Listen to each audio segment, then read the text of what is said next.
주님께 영광을 올려드립니다.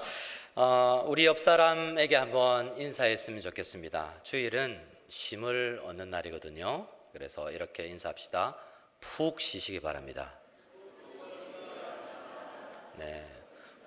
그렇다고 눈을 감으면 또 잠에 빠지게 되니까 그러지 마시고, 여러분 한 주 동안 수고한 분들을 좀 격려해 주세요. 우리 아내분들이 우리 밖에 나가서 차 마시고 맛있는 점심 먹을 때 남편들이 열심히 돈 벌잖아요. 여러분 격려해 주셔야 됩니다. 여러분 영어로 따갈로그로 한국어로 어떻게든 사랑을 표현해 주시기 바랍니다. 특히 부부끼리 앉으신 분들은 수고했다고 격려해 주시기 바라요. 안 그래도 격려해 주셔야 됩니다. 서로를 한 주 동안 정말 수고했다고 어떻게든 입맞춤을 하시든 안아주시든 말로 하든 어떻게든 할 수 있는 성경적 범위 안에서 격려해 주시기 바랍니다. 시작. 수고하셨습니다.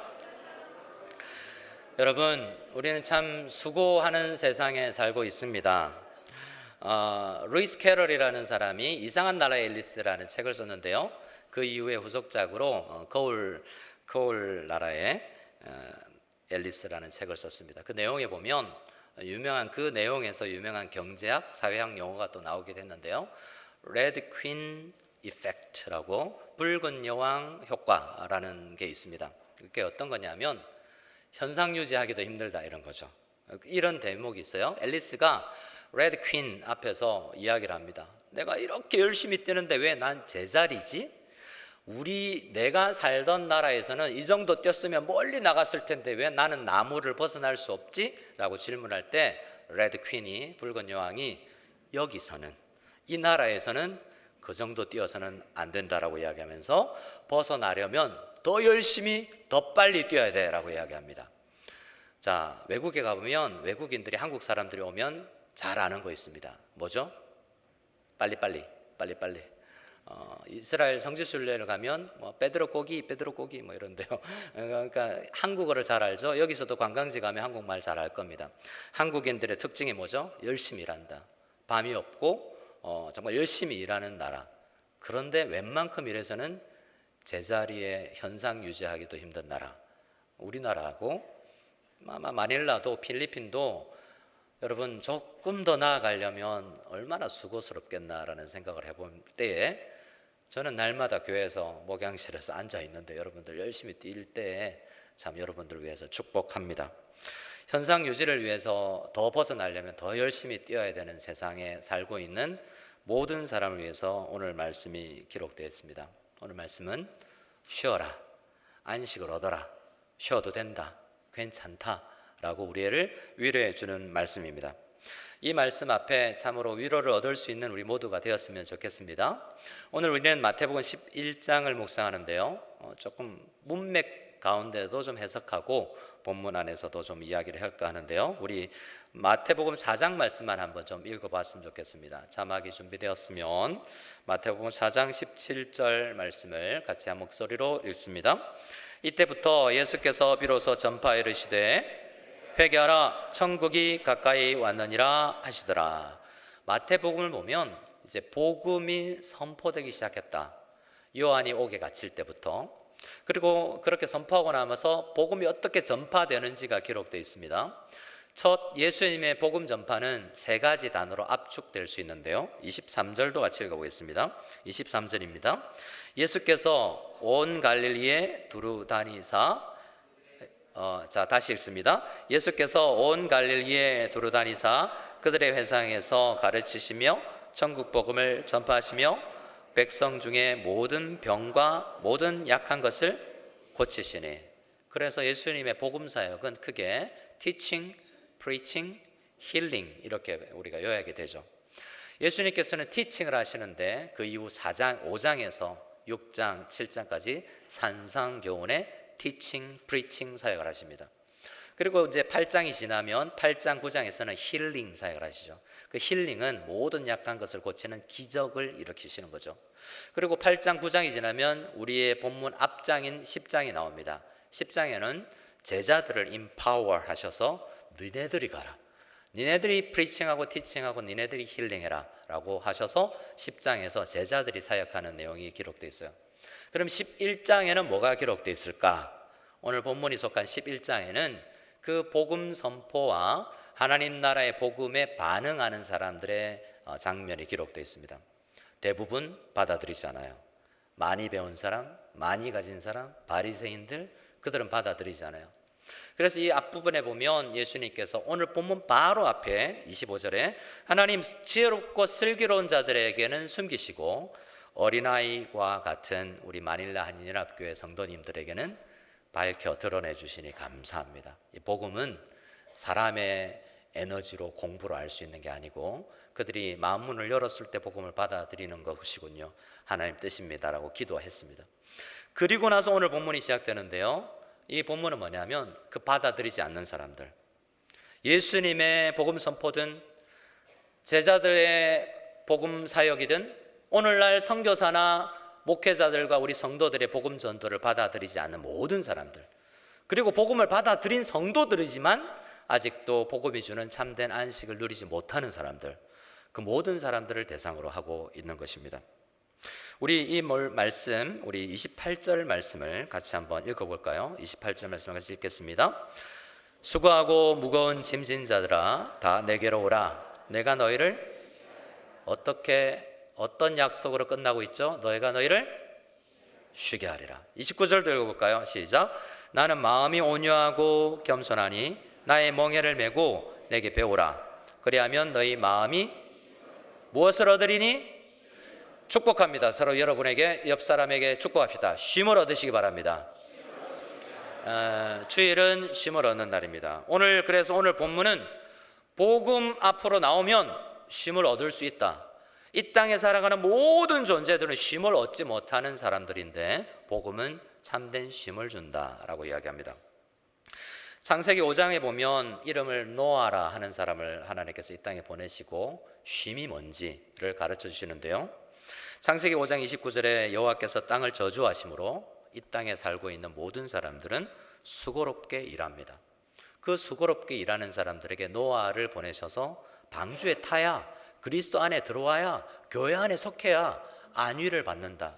그 안위라는, 위로라는 이름이 노아의 이름인 거예요. 그 이후의 모든 성경 내용은 그것입니다. 수고롭게 일하는 사람이 복음 안으로 들어와야 위로를 받는다, 쉴 수 있다, 안식을 누린다라는 것이 오늘 성경이 우리에게 이야기하는 바고 오늘 본문이 특별히 이야기하는 것입니다. 자, 여러분 쉼을 잘 얻고 계십니까? 지금 눈 감고 쉬지 마시고 평소에 잘 쉬고 계시냐 이 말이죠. 평소에 잘 쉬고 계십니까? 어떻게 하는 게 쉬는 거죠?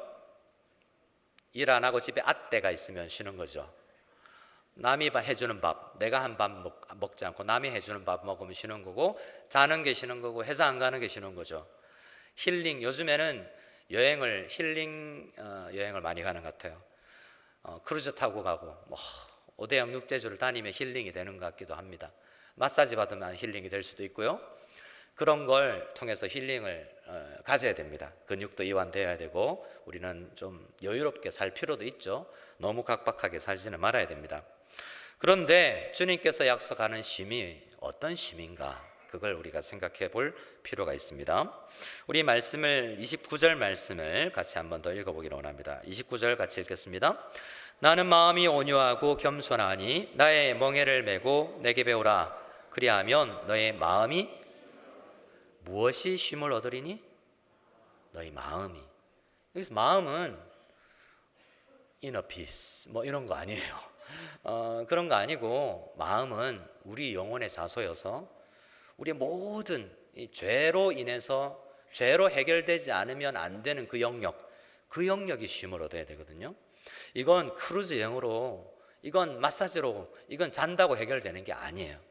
주님께서 약속하는 이 안식은, 이 쉼은 육체적 안식이 아니라 영혼과 마음의 안식인데, 이 쉼과 안식이 없으면 우리가 아무리 편안하게 살아도, 아무리 돈이 많아도 우리가 주님 앞에 이것을 누리지 못하면 우리 인생은 잘못 산 인생일 수도 있는 것입니다. 그러면 우리가 이 마음의 안식을 어떻게 얻을 수 있냐, 이것이 중요하겠죠. 우리 29절 말씀을 같이 한번 읽어보겠습니다. 29절 말씀을 다시 한번 읽습니다. 시작. 나는 마음이 온유하고 겸손하니 나의 멍에를 메고 내게 배우라. 그리하면 너희 마음이 쉼을 얻으리니. 이 말씀이 굉장히 중요합니다. 나의 마음이 쉼을 얻기 위해서는 예수님의 마음을 알아야 돼요. 이 마음은, 이 원어는 다른 단어로 적혀 있는데요, 예수님께서 성경이 유일하게 자기 마음을 말로 직접 표현하는 것이 여기밖에 없습니다. 예수님이 내 마음은 온유하고 겸손하니, 내 마음을 만나야 경험해야 너희들의 마음이 쉼을 얻을 수 있다는 거죠. 여러분 인식하는지 모르겠는데 저는 1월, 2월을 예수님 마음 시리즈로 지금 하고 있는 거예요. 예수님 마음에서 복음이 나오거든요. 그래서 3월부터는 우리가 복음을 이야기할 거예요. 근데 그 복음이 예수님 마음을 알아야 됩니다. 첫 주에 제가 뭐라고 이야기했죠? 십자가를 참으사 부끄러움을 개의치 아니하시는 예수님의 마음, 그 마음은 우리를 사랑하는 마음입니다. 이 땅에 있는 성도들이 너무 좋아서 주체할 수 없는 예수님의 마음. 지난주는요, 나를 더럽고 냄새나는 우리를 친구 삼아주시는 그 예수님의 친구 같은 마음. 오늘은 예수님의 마음을 온유하고 겸손하다라고 이야기합니다. 그 예수님의 마음을 알아야 우리가 복음으로 나아갈 수 있고 쉴 수 있게 되는 겁니다. 그런데 멍에를 메고 배우면서 쉬래요. 여러분 멍에가 뭔지 아십니까? 멍에? 예. 필리핀에서 자란 사람 멍에라고 하면, 우리 외국에서 자란 아이들은 단어 이 보캐블러리가 연약해서 이게 잘 모르는데, 멍에는 소의 어깨춤치에 올려서 쟁기를 갈게 만드는 그 나무로 된 그거 있잖아요. 그거잖아요. 자, 그러면 그 일할 때 쓰는 게 멍에잖아요. 멍에와 쉼이 어울려요, 안 어울려요? 멍에는 안 어울리지 않습니까? 그런데 30절 말씀에 보면 내 멍에는 쉽고 가볍다라고 이야기합니다. 그러면 아주 가벼운 티타늄으로 만든 건가? 여러분 그 멍에라는 게 뭔가? 이 나의 멍에를 메고 나에게 배우라라는 표현을 우리가 번역할 수 있어야 돼요. 현대어로 번역하면 이런 겁니다. 나는 너와 함께 하고 싶다. 같이 있자. 멍에는 한 마리 소에 올리는 게 아니라 두 마리 소에 함께 떨어질 수 없이, 마치 두 사람이 우리가 묶어서 절대로 떨어질 수 없을 만큼 가까이 밀착되어 있는 그 의미를 가져야지, 멍에는 일하는 거야 라는 생각을 가지는 게 아니에요. 예수님 가까이 와서 예수님 품에 안겨서 예수님께 그 마음을 배워야, 예수님의 심장 고동 소리를 들어야 우리가 그 마음을 아는 겁니다. 그런데 예수님 가까이 가는 게 우리가 두려운 분들이 많으세요. 그거 하지 말라는 겁니다. 오늘 말씀은 제가 와서 식사 자리에 여러 번 갔는데 제 옆에 잘 안 앉으려고 그래요. 왜 그런지 모르지만 여러분 가까이 와주시기 바랍니다. 가까이 와주시고 옆자리에서 식사도 해주세요. 근데 예수님 가까이 가는 게 얼마나 힘들까요? 죄 냄새 날 것 같고 페브리 좀 막 뿌려야 될 것 같은데, 근데 예수님이 가까이 와도 괜찮아. 함께 어깨 동무하고 나를 통해서 배워라. 내 마음을 배워라 라고 이야기하죠. 여러분 우리는 쉼이 필요한 존재들입니다. 쉼이 필요한 사람들은 쉼을 얻어야 되는데, 그 어디에도 얻을 수 없는 쉼이 예수님의 마음 안에 있고, 예수님은 우리를 초청해서 함께 동행하며 그 마음을 배우기를 원하고 계십니다. 그래서 우리는 이 시간 그 예수님의 마음을 살짝 열어서 그 말씀을 배울까 하는데요, 예수님의 마음은 두 단어로 설명이 됩니다. 따라합시다. 온유와 겸손. 온유, 예수님의 마음은 온유라는 단어와 겸손이라는 단어로 설명이 된다는 거죠. 그런데 우리가 온유하다, 겸손하다는 것을 평소에 우리의 생각으로 해석하는 것보다 이 말씀에서 표현하는 그 의미를 알아야 될 것입니다. 예수님이 온유하다라는 말은 어떤 거냐면, 따라합시다. 오래 참음. 예수님은 오래 참는 분이에요. 우리가 웬만한 냄새나도 참으세요. 예수님께서 인자하시다, 오래 참으시다, 화를 더디 내신다 라는 표현들을 중에 중요한 구약 언어를 히브리어로 하지는 않겠지만, 그걸 의미를 찾으면 코가 길다는 뜻이에요. 뭐가 길다? 뭐가 길다고요? 코가, 예수님 코끼리? 코가 길다는 건, 여러분 어릴 때 우리 만화책을 보면 화난 사람들 표현을 어떻게 그렸어요? 코에서 막 김이 막 솟아나오고 이렇게 그린 거 있어요. 코가 길다는 건 화가 났는데 표출되려면 코가 너무 길어서 코 끝으로 나오기까지 1000년이 걸리는 거예요.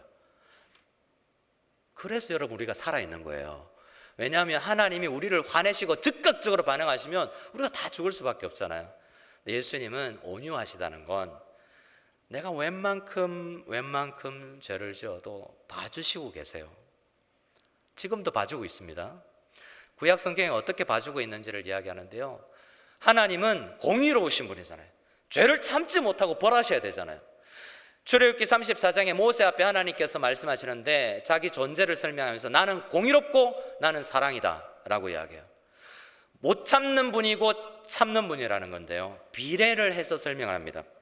여호와라 여호와라 자비롭고 은혜롭고 노하기를 더디하고 인자와 진실이 많은 하나님이라. 인자를 1000대까지, 몇 대까지? 1000 generation, 1000대는 제너레이션이에요. 한 제너레이션을 20년만으로 계약해도 몇만 년입니다. 계산해 봤습니다. 22만 년이에요. 그러면요, 죄 지은 사람한테 죄와 악과 과실과 죄를 용서하지 않는 공의로움은 3, 4대라고 그랬어요. 3대면 60년이고 4대면 80년이잖아요. 그러면 2만 년과 넓게 잡아도 80년을 비교하면 250배 차이예요. 그러니까 하나님은 우리를 죄 지어도 온유하셔서 250번 참고 한 번 매질하는 거예요. 여러분이 하나님 나를 왜 벌하세요? 하나님께서 말씀하십니다. 250번 참았다니까. 여러분 여호수아서를 묵상하고 있잖아요. 여호수아서 왜 가나안 땅을 멸망시키십니까? 250번 2만 년 참고 지금 그렇게 침공해서 벌하시는 거라고요. 옆 사람을 보고 이렇게 고백합시다. 예수님의 마음으로, 내가 참는다. 여러분 예수님의 마음을 닮아가는 우리가 다 될 수 있기를 바랍니다. 주보 오타 났다고 화내지 마십시오. 이건 오케이, that's okay. 여유로워지셔야 됩니다. 오래 참을 수 있어야 됩니다.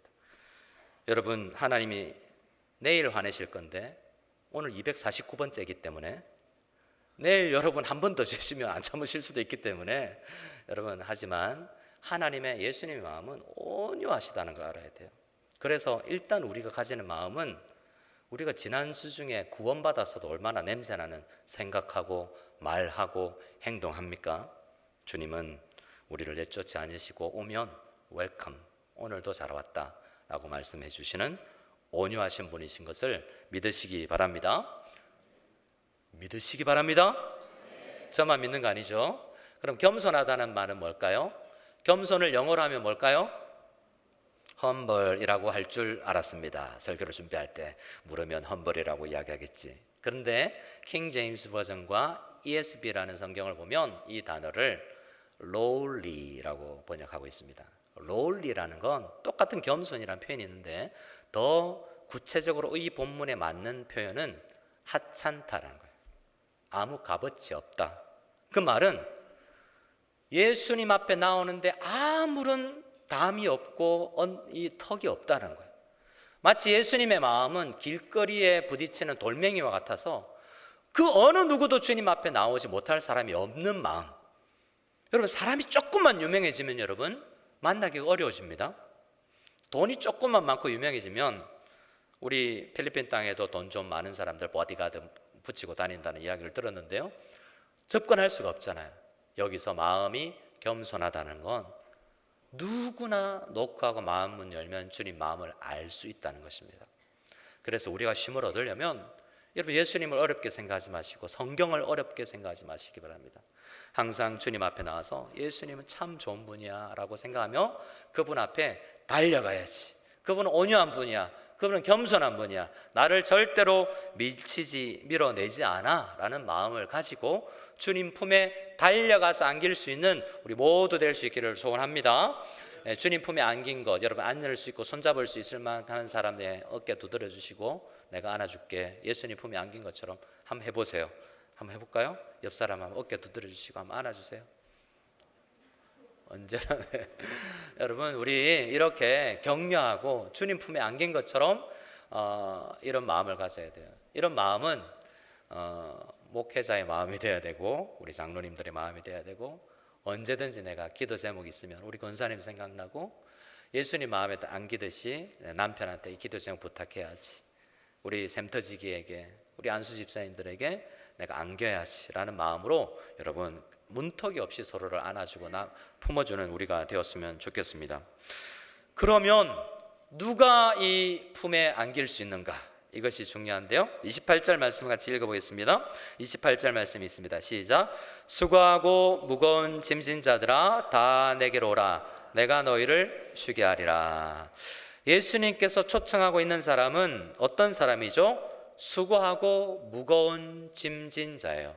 누가 수고하고 무거운 짐진 자들일까요? 저는 우리 이 빌리지에서 나가는데, 게이트로 나가는데요, 저는 차를 타고 나가는데 앞에 빨간 자전거를 타고 나가는 이 분들이 계세요. 일하는 분들이죠. 참 수고롭겠다. 지금은 날씨가 그래도 선선해서 괜찮은데 여름 되고 옆에 헤비급이 타면 저러면 얼마나 수고로울까 라는 생각을 좀 해봅니다. 우리가 수고하고 무거운 짐진 자들 하면 그런 걸 떠올리죠. 근데 우리는 이 수고하고 무거운 짐진 자들을 여러분 한 사람이라고 생각할 수도 있지만 두 종류의 사람으로 생각할 수도 있습니다. 우선 수고로운 사람이 있고요, 인생을 살 때 수고롭게 사는 사람이 있고, 인생을 살 때 무거운 짐을 지고 사는 사람이 있어요. 원어를 보면 이 weary라는 수고롭게 산다라는 표현은 능동태로 있습니다. 능동태라는 건 그렇게 안 살아도 되는데 그냥 살면서 자기가 힘든 거예요. 그냥 그렇게 안 해도 되는데 자기가 열심히 성공하려고 애쓰다가 수고로운 거죠. 그런데요, 무거운 짐진 자, burdened라는 말은 내 의도와 내 생각과 상관없이 그냥 지워진 거예요. 내가 언제 첫째로 태어나고 싶었습니까? 우리 교회가 장자교회래요. 필리핀 전체를 들쳐업고 다녀야 돼요. 제가 가는 데마다 장자교회시니까 뭐 이렇게 인사를 받습니다. 역할을 감당해야 됩니다. 근데 그 책임이 있죠. 하지만 주어진 거잖아요. 우리가 언제 장자교회 나오고 싶어서 나온 건 아니잖아요. 그런데 책임이 있죠. 그 역할을 감당하려면 어떻게 해야 되는가? 우리 첫째가 셋째까지 낳고 나서 우리가 넷째를 낳으려는 계획을 가졌습니다. 3개월 벗어나서 4개월을 가려고. 그래서 입양을 계획했는데요, 그래서 우리 큰딸한테 상의를 했습니다. 딸아, 넷째를 입양할 계획이야. 큰딸이 하는 말이 내가 또 키우게! 자기는 첫째라서 자기가 동생들을 키운다라고 생각하고 있더라고요. 여러분, 첫째 되고 싶어서 된 게 아니잖아요. 여러분, 갑자기 회사를 갔는데 기름값이 올라서 자재값이 올라서 갑자기 손해를 보게 됐습니다. 내가 잘못한 거 아니잖아요. 난 딴 나라에서 전쟁이 일어나서 괜히 내가 피해 보는 거잖아요. 갑자기 나한테 건강의 문제나 내가 의도치 않게 가만히 있어도 나에게 주어지는 무게가 있습니다. 이 땅에 사는 사람들은 수고하거나 무게로 지워진 인생을 사는 거죠. 그래서 우리는 다 수고하고 무거운 짐진 자들인 거예요. 예수님 믿고 나서도 그렇기도 합니다. 다 마르다가 되어서 그렇게까지 안 해도 되는데 열심히 일하면서 그냥 자기가 탈진해 버리는 성도들도 있죠. 누리지는 못하고. 오늘 주님은 세상 바깥에서 선교사들을 기다리고 있는 그 사람들에게도 초청을 하고, 교회 안에 있는 우리에게도, 목사도 마찬가지예요. 목사가 설교 준비가 너무 버거워가지고 지치면 이렇게 쉼이 없으면 안 되지 않겠습니까? 안식을 누리면서 말씀을 전해야 되죠. 그래서 우리는 다 쉬어야 됩니다. 전도서 4장 말씀에 보면 전도자가 해 아래 있는 사람들을 다 연구조사해 보니까 다 쉬어야 되겠다라는 거죠. 그들에게 뭐가 필요하다라고 이야기하냐면, 내가 해 아래 향하는 모든 학대받는 짐진 사람들을 보는데 그들에게 뭐가 없다라고 이야기하냐면, 따라합시다. 위로자가 없도다. 이 세상에 사는 사람들은 위로자가 없이 쉼을 누리지 못한 상태라는 거죠. 우리는 위로자가 있잖아요. 우리에게는 노아가 있잖아요. 우리에게는 여호수아가 가르쳐준 맛본 그 맛만 보게 했었지만 우리에게는 예수가 있기 때문에 우리는 안식을 누릴 수 있지 않습니까? 맛보는 데서 그치지 아니하고 예수님 아래 가서 참된 위로를 받을 수 있는 우리가 될 수 있기를 바랍니다. 그런데 우매자는 아무것도 하지 않고 팔짱을 끼고 산대요. 어떤 사람은 두 손으로 움켜잡으면서 열심히 수고롭게 삽니다. 지혜로운 것은 한 손은 일하지만 열심히 하지만 한 손에는 성경을 잡고 내가 주님과 함께 멍에를 메고 내가 큐티가 예배가 기도하는 것이 멍에처럼 보일지라도 그것이 나를 쉬게 한다는 것을 가지고 여러분 주님 앞으로 나와야 됩니다. 주일 예배 한 번만 드리지 마시고 출장 가다가 지나다가 우리 이 교회 가까이를 지나시면 교회 가야 되겠다, 내 멍에다 생각하고 홀로 본당에 나오셔서 기도하시는 것이 멍에 매는 것 같지만 쉬는 거예요. 수요 예배를 나오셔도 되고 금요 성령 기도에도 나오세요. 우리가 쉼을 얻어야 되지 않습니까? 짐 지우려는 게 아니라 우리가 멍에를 매는 것입니다. 그 멍에를 매면 주님의 마음은 온유하고 겸손하셔서 우리가 쉼을 누릴 수 있는 것입니다. 주님께서는 그 쉼의 나라, 안식의 나라를 생각해내신 거예요. 아브라함을 부르고 야곱을 부르고 이삭을 부른 그 이유가 하나님 나라를 건설하기 위해서인데, 그 하나님 나라는 안식의 나라예요. 예수 그리스도께서 이 땅에 오셔서 세우신 교회는 쉼의 교회예요. 안식의 교회입니다. 그래서 교회 안에 들어와서 우리 모두는 안식을 누려야 되는 것이죠. 그래서 오늘 이 본문의 말씀, 수고하고 무거운 짐진 자들아 다 내게로 오라라는 이 초청 앞에 반응해야 될 초청 대상자는 1차적으로 우리 자신이 되는 것입니다. 추악하게 죄 냄새가 나더라도 주님 품에 달려와서 안기시는 여러분들 다 될 수 있기를 소원합니다. 우리가 냄새 나도 괜찮아요. 성경을 보면 죄 짓다가 간음하다가 현장에 잡힌 사람도 주님 품에 안겼고요, 남편 5이나 되는 그 여인도 주님 품에 안겼고요, 살인자요 거짓말 자리에 섰던 다윗도 주님 품에 안겼고, 예수님을 3번이나 부인했던 베드로도 웰컴하고 안아주셔서 함께 멍에를 메고 나에게 배우자라고 초청을 해주셨습니다. 안기기만 하면 우리는 쉼을 얻을 수 있습니다. 주님은 우리를 바라보실 때 큰 중병에 걸린 아들을 바라보는 것처럼 우리를 보십니다. 우리를 볼 때, 여러분 아들이 큰 병 걸리면 그 아들을 어떻게 보겠습니까? 딸이 큰 병에 걸리면 그 딸을 어떻게 바라보겠습니까?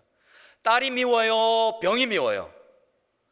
우리 딸을 힘들게 하는 그 죄라는 그 병이 미운 거지 우리 딸이 미운 게 아니에요. 그래서 우리 주님은 여러분을 보실 때 여러분을 절대로 미워하지 않으십니다.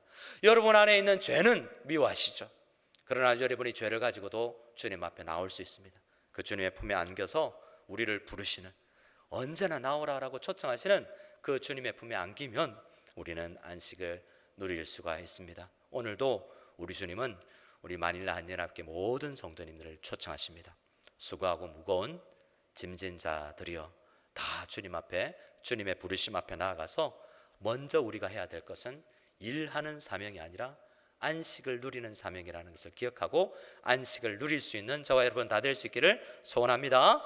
옆 사람에게 이렇게 축복하고 찬양하겠습니다. 이렇게 축복하겠습니다. 쉼을 누리시기 바랍니다. 네, 주님께서는 우리를 쉬라고 부르는 것입니다. 우리 함께 찬양하며 나갈 때 하나님의 부르심 함께 찬양할 텐데요, 나를 부르신 이유가 일 시키시려고 부른 것이 아니라 우리를 축복하시고 멍에를 지우시고 쉬게 하게 하심이라는 것을 기억하고 주님 품에 안길 수 있는, 그래서 많은 사역 감당할 수 있는 우리 되길 수 있기를 원합니다.